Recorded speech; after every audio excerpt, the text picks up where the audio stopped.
Picture yourself going on a first date. You want to make a good impression, so you share things about yourself, but not too much. You don't want to scare your date away because they are really cute. The other person asks you a question about your family, and you respond by telling them a few little facts about your family, as well as how much you love them. You notice that your date is looking everywhere but at you. When you finish, they respond by grunting in acknowledgement. Then they ask a follow-up question about your pets, whether you have any. Now, this may or may not have happened to you, but how do you feel about this person? Do you think that they really care about who you are and the things that you love? My guess is that there won't be a second date. Listening is a complex process. Active listening is the most effective form of listening. As a student of marriage and family studies and an aspiring marriage and family therapist, listening is one of the major skills that I have learned.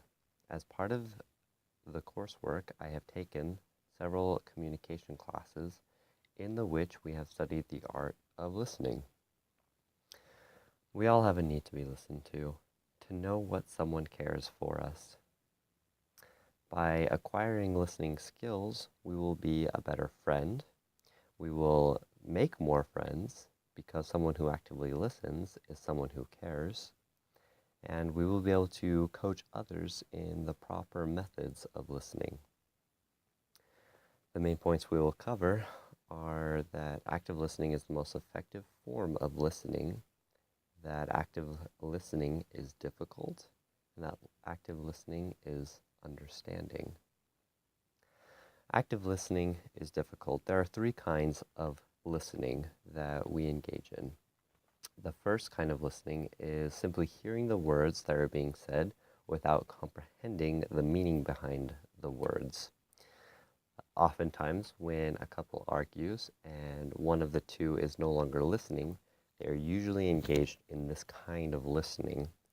John Gottman would call this stonewalling, where one person just shuts off and they hear the words, but they're not comprehending any meaning. Then there's what Daniel Harris calls noisy listening, which is listening to a person and providing noises of acknowledgement to the one that's speaking. This is like in our example at the beginning, the date responded by grunting with that noise. This kind of listening has no intent to respond to the other person, simply to either have a simple conversation or to just hurry up and finish the conversation so we can get back to whatever we were doing. Then there's active listening, which is the process of listening with the intent to learn and respond. Active listening is the best style. Active listening requires someone to model good listening behavior, establish a purpose in listening, and to prepare for listening. Active listening will allow users, according to Robin Campbell, to have improved understanding and improves the depth of communication. Active listening is understanding. Ask clarifying questions while listening.